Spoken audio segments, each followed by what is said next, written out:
Hey y'all, it's Alyssa. I also go by Lyss or Alsira, whichever's okay. This video will be a bit different. It is commentary from the perspective of a former grad student and a formerly religious person. Recently, the news of a college student from the University of Oklahoma went a bit viral when her paper was graded 0 for citing the Bible. That's what the majority of headlines say, right? Well, when you look at the paper in question, the feedback, and the reason why it got 0, you start to see how the story is kind of falling apart. We'll explore that.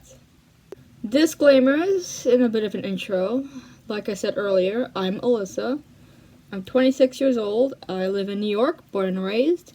I have a bachelor's and a master's in creative writing, as well as a minor in film and video studies.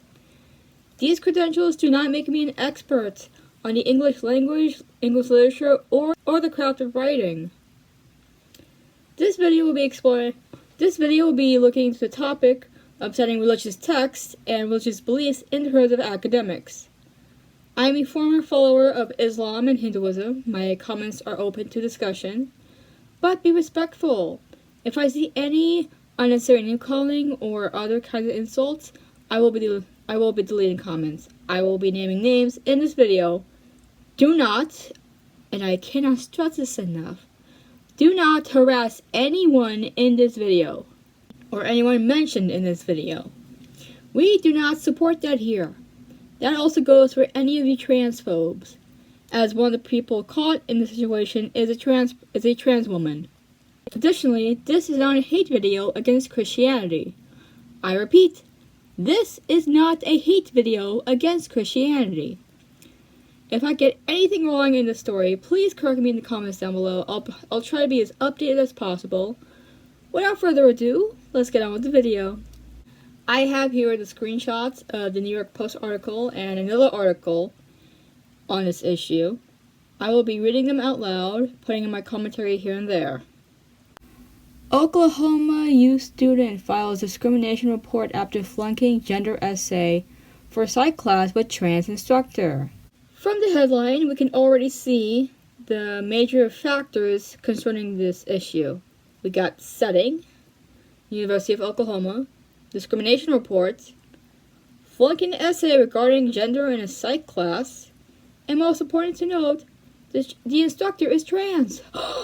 The horror. Please know that I was being sarcastic. Anyways, this is an interesting situation as the general rhetoric was trans people trying to convince people to take them seriously, and the whole trans virus woke thing. I don't know what the new term is nowadays. Now, a trans person is in hot water. Before you go making assumptions, know this. Trans people are not a monolith. They are allowed to make mistakes. They are allowed to be bigots. They are allowed to be more than a gender identity. We don't know if this psych instructor was an asshole or was being set up for something. We don't know what we don't know. Let's move on to the article. A graduate assistant was removed from her position amid investigations into a contested discrimination report filed by a disgruntled student who repeatedly referenced the Bible in an essay response to an article about gender stereotypes for a course taught by a transgender instructor. Now, I have nothing against Christianity. I do, however, have a lot of things against Christian nationalism and how it contradicts the U.S. Constitution. I'll get more into that later. When I saw this, I initially rolled my eyes because there has been a growing trend of Christians, especially white American Christians, who play victim to almost every single issue there is out there. We see it with book bans, film censorships, interactions with other religious groups, as well as reactions or lack thereof to current events. We also see it with individualism, which is it's about me, I don't care about whatever this group wants. But that could be another video.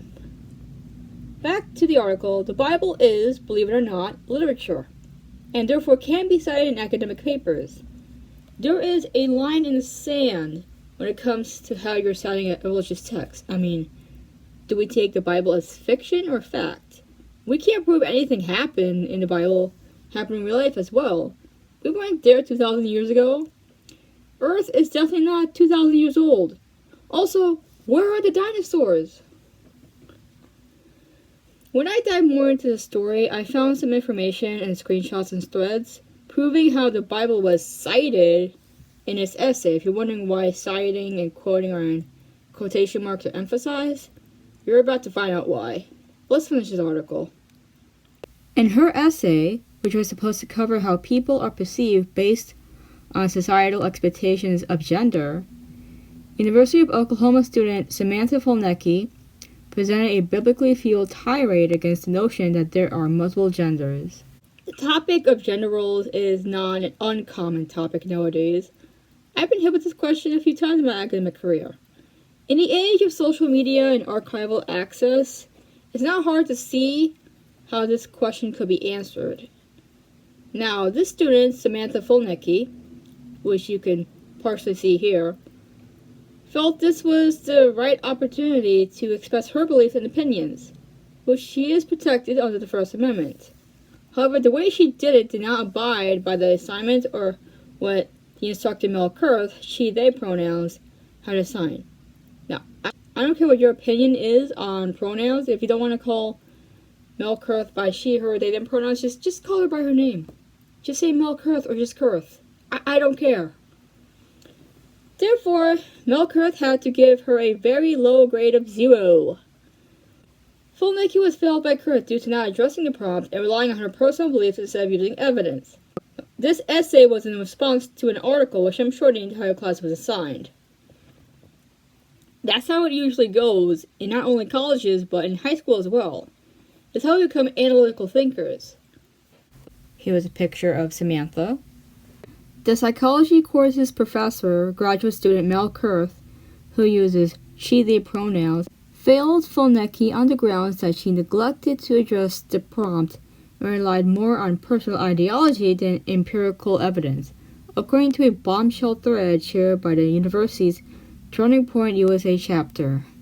In the essay, Fulnecky repeats ad nauseum that she doesn't take issue with gender stereotypes because that is how God made us. However, she neglected to cite the article she was responding to, save for a vague reference to teasing as a way to enforce gender norms. Now, Fulnecky used her essay to enforce the idea that gender stereotypes exist because of God, like I said, protected by the First Amendment, but she did not address the prompt. Whether she likes it or not, Samantha had to address the prompt and write an essay responding to the article, which was gender typicality, pure relations, and mental health. I don't think Kurth should have been removed because she did what she had to do. Obviously, Fulnecky did not like this failure of hers, so she filed a discrimination report against her instructor, Kurth, claiming it was due to her religious beliefs. That's not the case here. We'll get to the essay and the prompt in a bit. There are quotes in Fulnecky's essay that express the idea that of multiple genders is a lie pushed by society and the freedom of expression is demonic, severely harming American youth. She goes on to write that there will be less issues and insecurities if children were raised knowing that they do not belong to themselves but to the Lord. Oh my God, please do not let this woman near any children. To me, this part reads like children shouldn't have autonomy or learn about consent. Am I wrong for thinking that? Hey, Christians can grow up expressing themselves and still believe in the Lord. They can learn consent without it being demonic. Like, I just want to know what people think consent is. Consent is just asking for permission, or just because not everyone likes to be touched. People like to ask to be touched. You need consent to, enter a building or access a document. What do people think consent is? Consent is not evil. Kurth pointed out some contradictions, and we will read the essay soon in its entirety. Kurth says, Kurth doubled down and noted that Fulnecky's points were at times offensive. To call an entire group of people demonic is highly offensive, especially a minoritized population, Kurth wrote, before nitpicking the slew of contradictions in Fulnecky's essay. You can say that strict gender norms don't create gender stereotypes, but that isn't true by definition of what a stereotype is. Please note that acknowledging gender stereotypes does not immediately denote a negative connotation, a nuance this article discusses, she added. I agree, a stereotype is not inherently positive. An example of a stereotype would be black people and fried chicken, or saying that Indians are dirty or have bad hygiene, or claiming that people with red hair are demonic, have no souls. Almost every stereotype derived from colonization and the demonization of anyone who isn't white, cis, straight, or doesn't conform to heteronormative white man gaze. I feel like I'm going crazy just expressing this point. This is something I pulled from some radio station. I forgot the name. I'll update it. Basically says the same thing. What's different is now we have a quote from Turning Point USA. If that name is familiar to you, it is a non-profit organization founded by the late Charlie Kirk and now run by his widow Erica Kirk. Charlie Kirk, a college dropout now dead. Right to my gallows humor. After all, are you forgetting that just this afternoon I was punched in the face by a man now dead? Has been infamous for being on college campuses and debating topics like abortion and gun rights and basically everything else. Turning Point USA has chapters in numerous universities across the country. Now, Turning Point had a few things to say about the situation, and I hope Kurth takes action against this. In response, Fulnecky filed a formal grade appeal and discrimination complaint. OU's Turning Point USA chapter posted on social media saying the professor lacked intellectual maturity when grading Fulnecky's paper. Yeah, right. In a post, Turning Point OU says it stands with Fulnecky. We at Turning Point OU stand with Samantha. We should not be letting mentally ill professors around students. Clearly, this professor lacks the intellectual maturity to set her own bias aside and take grading seriously. Professors like this are the very reason conservatives can't voice their beliefs in the classroom. Saying that Kurth lacks intellectual maturity when she's more well-spoken than Samantha here, brave on that. The Governor Kevin Stitt also had a say. The First Amendment is foundational to our freedom and inseparable from the ability to have a well-rounded education, Stitt said. The situation at OU is deeply concerning, and I'm calling on the OU Regents to review the results of the investigation and ensure all appropriate actions are taken to ensure other students aren't unfairly penalized for their beliefs. And let me just add something. I believe the governor was also the one who wanted Bibles in every elementary school in Oklahoma. And that's against the First Amendment right. The First Amendment was put in place to prevent religious indoctrination and a takeover like this. And people are using it to its advantage without even realizing what it really means. I'm going to say this very nicely. Samantha Fulnecky was not penalized for her belief. She was penalized because she didn't follow the fucking assignment. Am I the only one who's getting this? Now essay time. We do not have the original article that this essay was supposed to be responding to. These screenshots I retrieved from Threads. I'll update the username if it's still up. I'm going to read this in its entirety as well as a prompt, and I'll give my 2 cents. Don't worry, I've taken workshops. I know how to grade someone's work. Alright, so this was the prompt that Samantha's class was supposed to respond to. It says Lesson 3.3 Reaction Paper, Gender Typicality, Peer Relations, and Mental Health.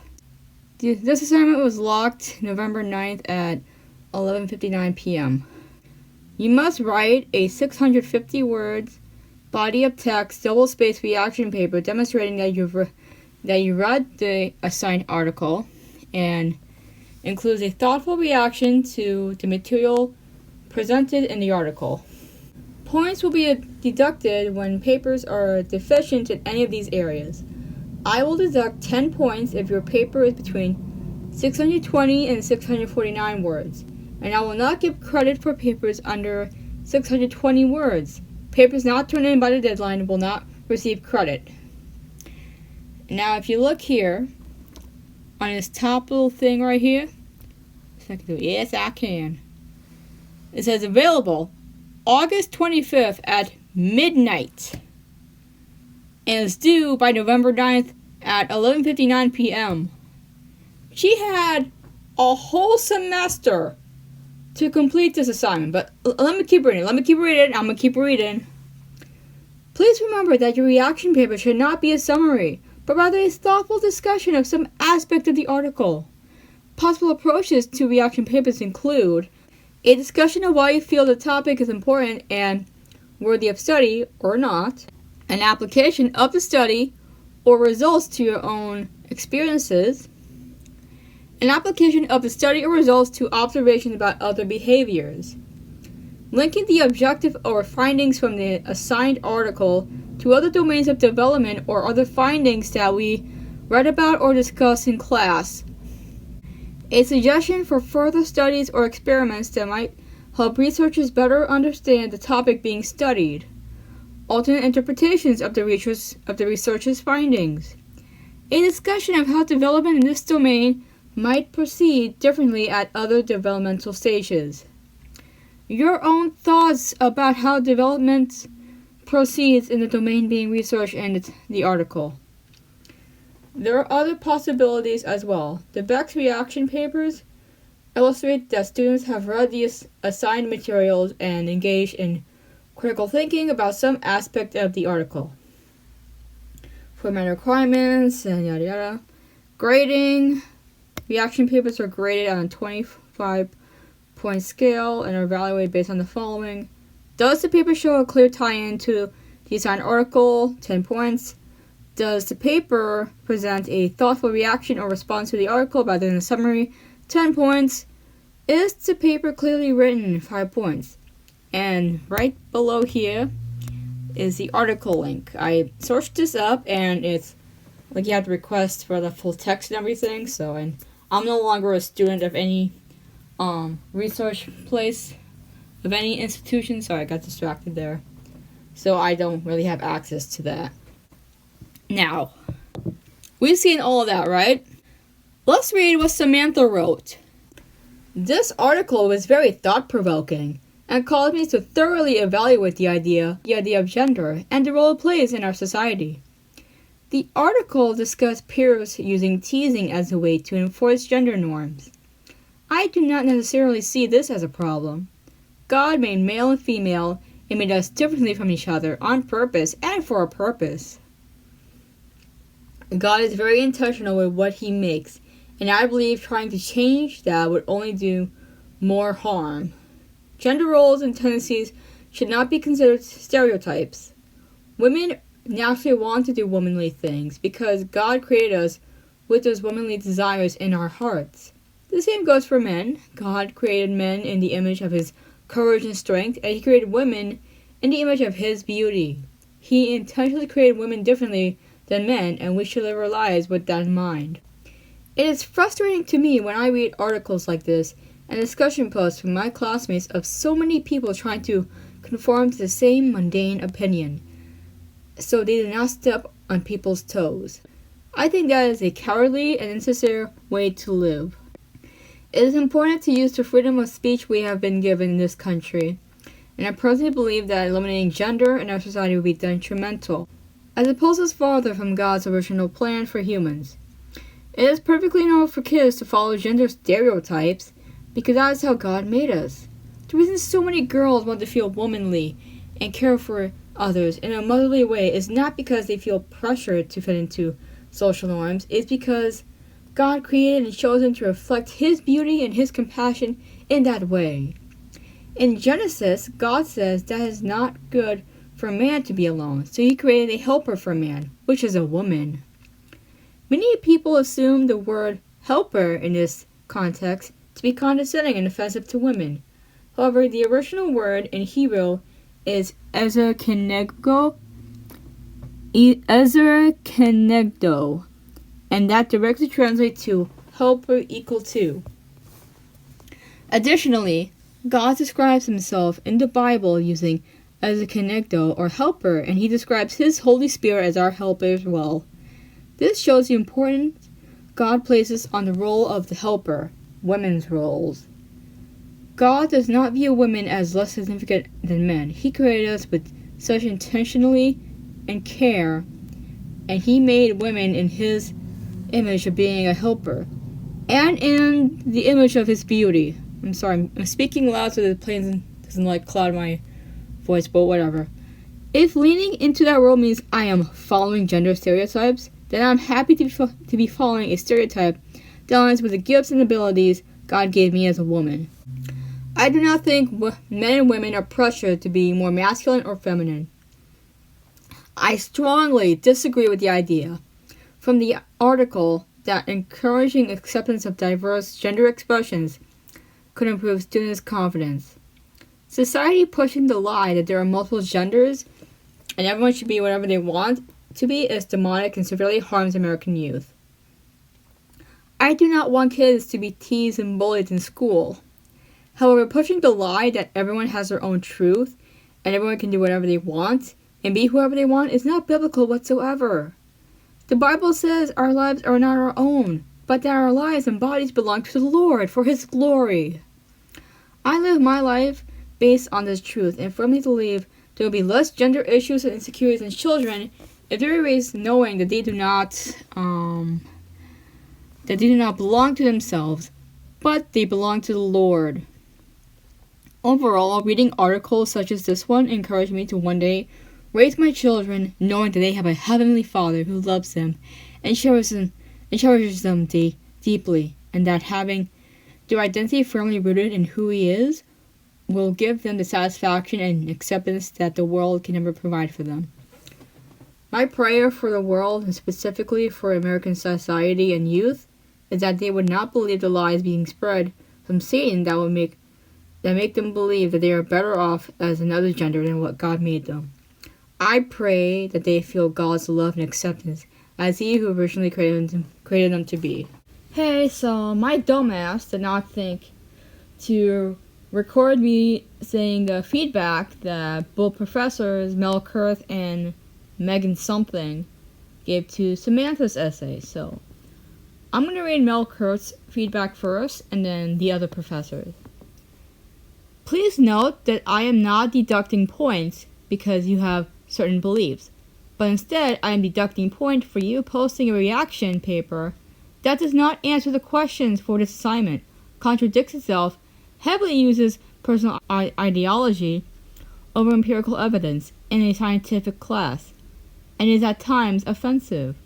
While you are entitled to your own personal beliefs, there is an appropriate time or place to implement them in your reflections.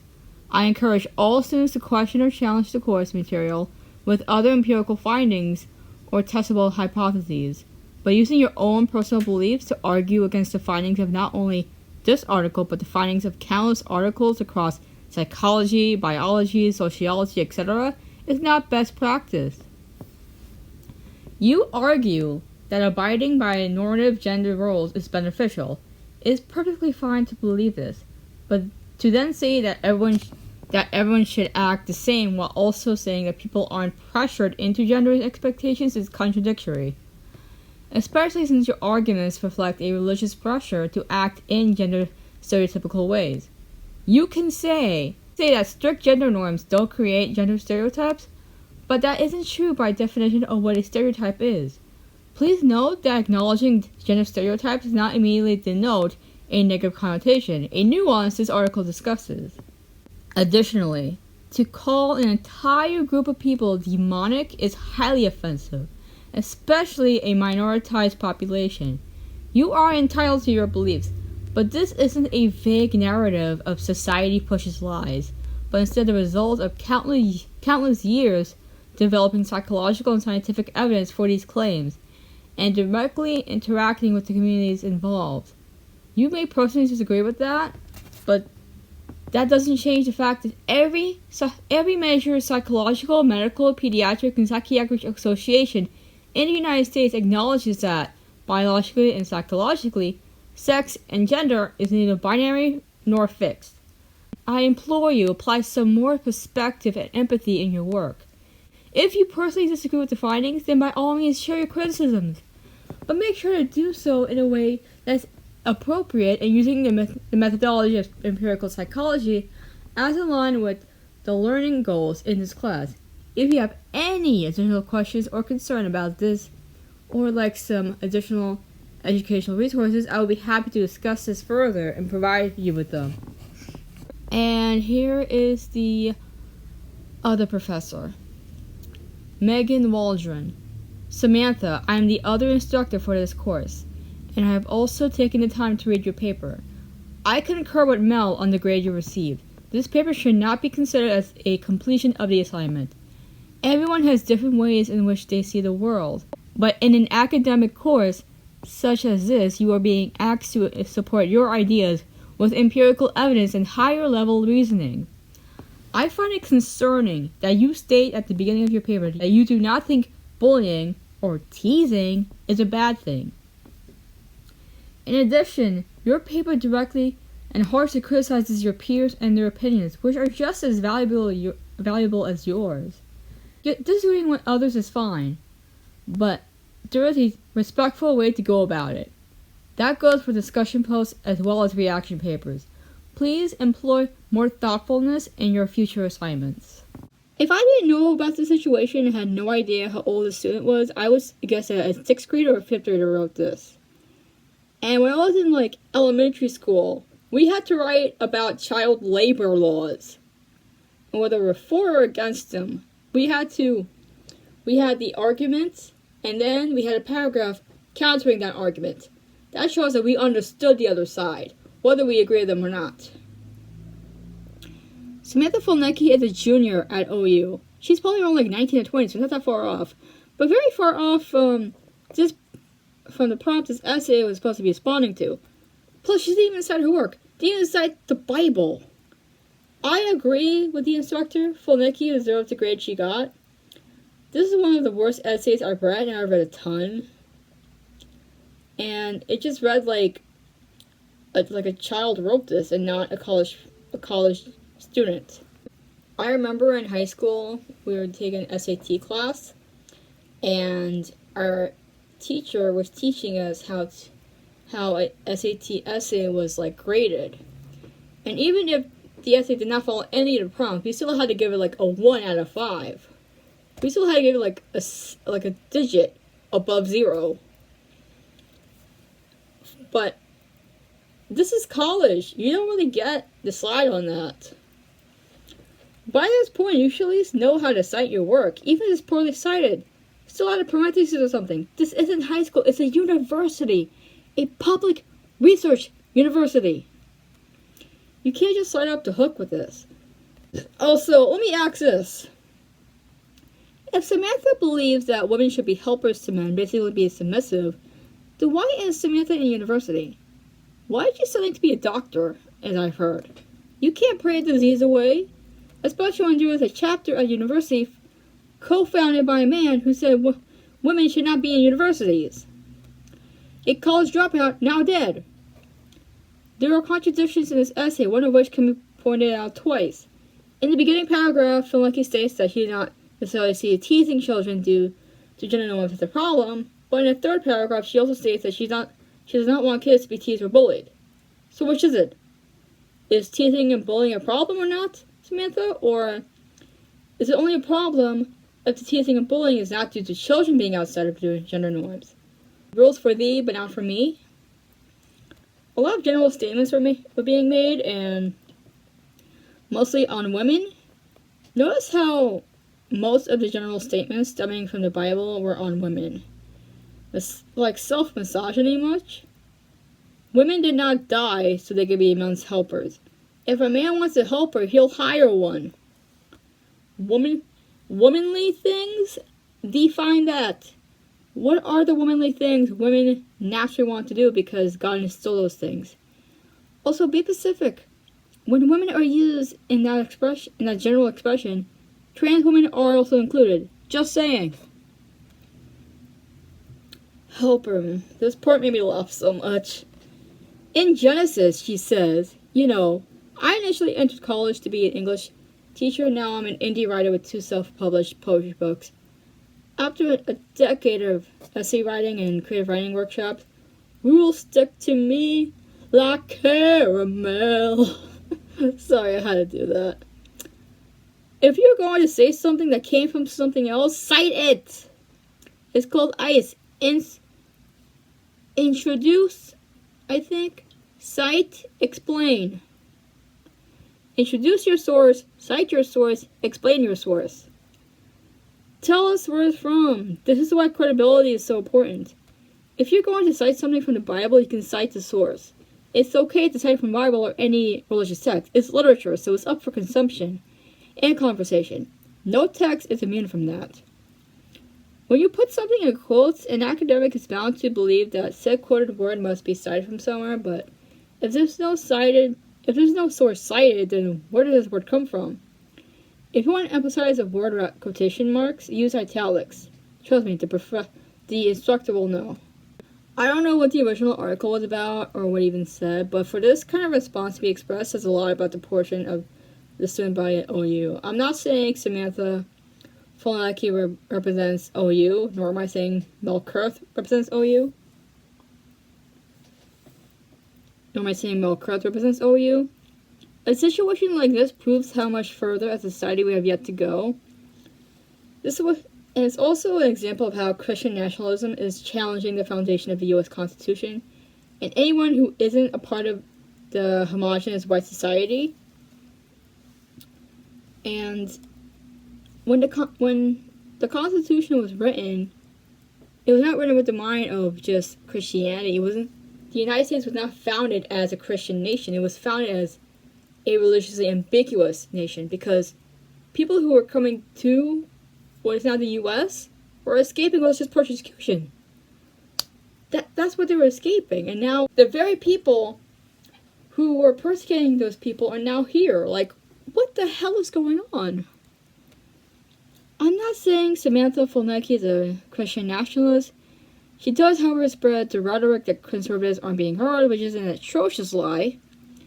Especially when it is the words of conservatives, especially public figures who are conservative or conservative politicians, who are spreading the word that are getting people like trans folks killed like every day. Whereas they get women killed. And transphobia doesn't just affect trans people. It also affects cis people as well. Like, cis women are being accused of being trans when they just are a woman with a vagina, and their features look masculine, meaning that they look like a man, but they are not a man. And when you read through Samantha's essay again, you realize how hypocritical that is. Like, huh? And it baffles me that people still exist like this and think that you can just get away with it. And I think Samantha was kind of smart with what she was doing, because she saw that her professor was trans.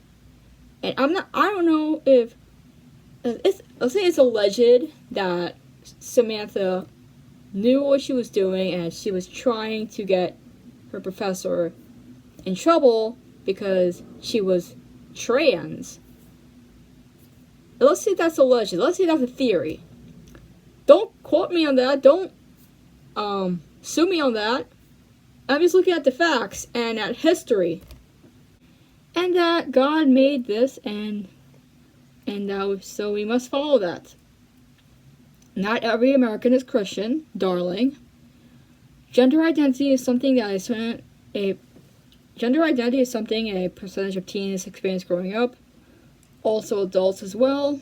If a person feels that they are not in the right body, they will express that frustration. If we remove every resource for that person to figure out who or what they are in life, then how is that person supposed to live the rest of their lives? If we tell that person that God made them what they are in his vision, and they must live like that for the rest of their lives, wouldn't that feel like a prison? Is that not the opposite of suicide prevention? I grew up being raised by a Muslim mom and a Hindu father. I practiced both religions before stepping away from a religion shortly after I turned 18. I still search into both mythologies. Growing up every Sunday, I would read from the Bible, a little white Bible from an old church in Queens. I was made to believe that my life and soul depended on these prayers, and if I missed one day, bad things would happen. I was scared yet curious. What was so important about these prayers? Growing up, I also questioned a lot of things, and I was very much into science. When I started doubting it, it was around 9 or 10. At that time, I was learning more about space and the creation of Earth. You can see what the contradictions started, and I was starting to realize that religion was a man-made construct for the unknown or the unexplained. I won't get into the whole history of science versus the church, especially in Europe, but this hasn't been the first time that religion was used in a similar way, at least in this country. There was a case known as the Scopes trial, where a teacher was in hot water for teaching evolution, stating that humans come from monkeys. I was a bit of an outcast in my family due to my lack of believing in God. Just because I don't believe in God doesn't mean I'm a heathen or a horrible person. I believe Jesus of Nazareth was a real person. His execution sparked a new religion, which is being grossly misrepresented in modern times. You don't need to be religious to be a kind person. My aunt once said that it doesn't matter what religion you believe in. If you know you're a good person, then you know where you're going. That's all I have for this video. If there are any updates, I will post them as soon as I can. If you reach this far, please comment a fish emoji. If you have a topic you would like for me to talk about, let me know in the comments down below. I do reserve the right not to speak on a topic. Support me any way you can through my affiliates, links, or buying my book, Constantine Scope and Death Throes, via Amazon and Barnes & Noble. All through my link tree via description. Make sure you hydrate and be safe. Bye!